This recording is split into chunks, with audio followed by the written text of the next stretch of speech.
Fis-sfond tal-festa ta' Santa Katarina magħrufa bħala tad-Daħla fir-Rabat ġiet inawgurata riġenerazzjoni tas-żona biswit it-suntir tal-istess kappella kif ukoll faċilitajiet ġodda. Fl-aħħar xhur id-Dipartiment tax-Xogħlijiet Pubbliċi wettaq xogħlijiet importanti fuq faċilitajiet biswit din il-kappella li ma' faċilitajiet ser ikunu qed jgħinu lill-komunità tal-madwar itellaw attivitajiet diversi matul is-sena. Id-Deputat Prim Ministru Ian Borg kien preżenti għal din l-inawgurazzjoni u faħħar dan il-proġett u x-xogħlijiet tal-Gvern li saru biex jitgawdew mill-poplu rabti.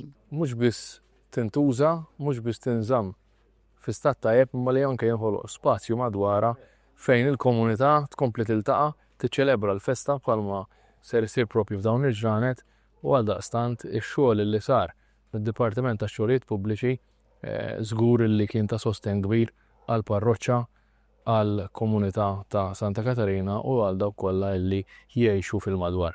Is-Segretarju Parlamentari Omar Farrugia spjega l-importanza ta' dan l-investiment għaliex se jkun qed jgħin lill-volontarjat. Dan huwa s-sabiħ tal-Public Works illi nkun tajruna l-laqdiet volontari lil dawk ukoll reliġjużi sabiex insebħu l-komunitajiet tagħna u fl-istess ħin jibqgħu ħajjin u komplu mexxin quddiem bil-progress li noħolqu flimkien.